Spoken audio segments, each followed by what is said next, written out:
নমস্কার বন্ধুরা, কেমন আছো সবাই? তো আজকে আমি তোমাদেরকে বানিয়ে দেখাবো এই যে মোচা চিংড়ির কালিয়া কিভাবে করে।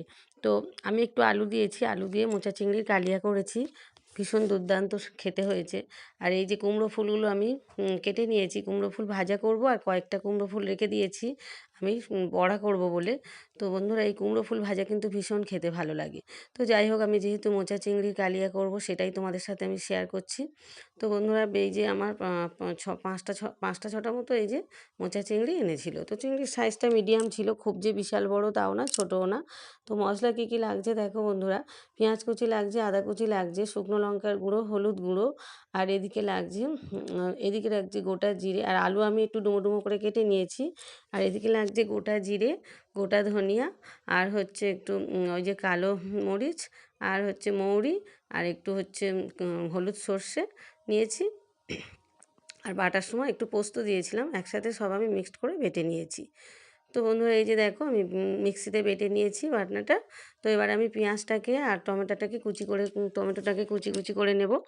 নিয়ে এবার আমি কড়াইতে সর্ষের তেল বসিয়ে দেব। দিয়ে এবার আমি চিংড়িগুলোকে একটু হলুদ আর একটু লবণ মাখিয়ে এটাকে আমি বেশ হালকা করে একটু ভেজে নেব।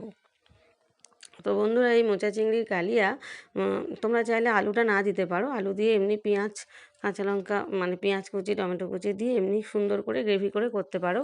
তো আমি একটু আলু কুচি দিয়ে একটু ডুমো ডুমো করে কেটে দিয়েছি, এতে আরও সুন্দর খেতে লাগে। তো আলুটা আমার দুই মেয়েও ভীষণ ভালোবাসে, তো সেই জন্যই আমি আলুটা দিয়েছি। তো প্রথমে আমি চিংড়িগুলোকে হালকা করে ভেজে নিয়ে তুলে নিলাম। তারপরে আমি ওর মধ্যে আরেকটু সর্ষের তেল দিয়ে আলুগুলোকে আমি ওর মধ্যে ভেজে নিলাম। একটু হলুদ গুঁড়ো দিয়ে আলুগুলোকে আমি বেশ হালকা করে ভেজে নিলাম। তো বন্ধুরা দেখো, আজকে দুপুরে অনেকগুলোই রান্নাই করেছি, তার মধ্যে আমি এই রেসিপিটাই তোমাদের সাথে শেয়ার করছি। আজকে হচ্ছে ফুল ভাজা করেছি, কুমড়ো ফুল ভাজা, তারপরে আমি হচ্ছে বেগুন ভর্তা করেছি, তারপরে হচ্ছে অনেক রকম রান্না করেছি আজকের বেশ। সেগুলো আমার হচ্ছে এই মুহূর্তে মনে পড়ছে না, অনেকগুলোই করেছি। তো তার মধ্যে আমি এই যে মোচা চিংড়ির কালিয়াটাই তোমাদের সাথে শেয়ার করছি।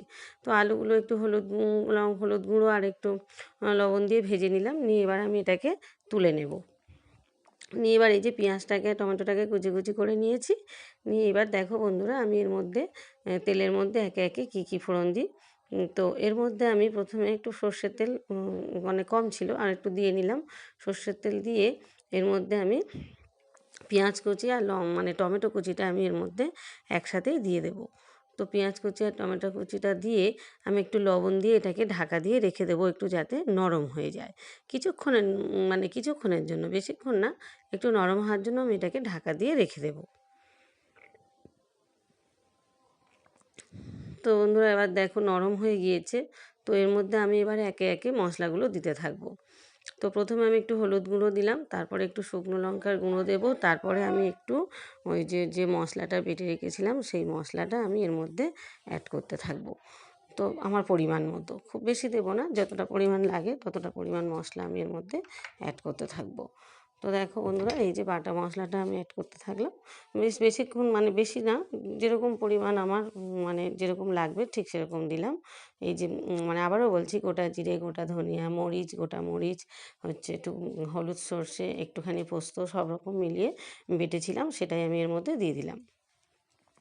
দিয়ে ভালো করে একটু সামান্য জল দিয়ে গ্রেভিটাকে আমি বেশ ঘন করে নিলাম, আর একটু ভালো করে কষিয়ে নিলাম। নিয়ে আমি এর মধ্যে এবার আলুগুলোকে অ্যাড করে দিলাম।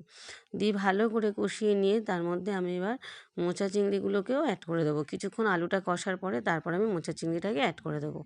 তো দেখো বন্ধুরা, এই রান্নাটা কিন্তু ভীষণ সুন্দর খেতে হয়েছে।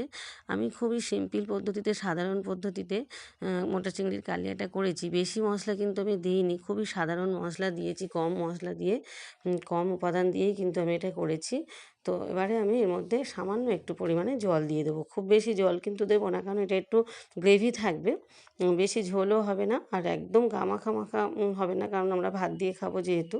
তো সেই জন্য একটু লবণ দিয়ে এবার এটাকে আমি ঢাকা দিয়ে দেবো, আর একটু সামান্য জল দেবো আমি, দিয়ে এটাকে আমি ঢাকা দিয়ে রেখে দেবো। এটা কি মানে এটাতে একটু গ্রেভি থাকবে, তা মানে খেতেও খুব ভালো লাগবে। তো বন্ধুরা, সবাই ভালো থেকো।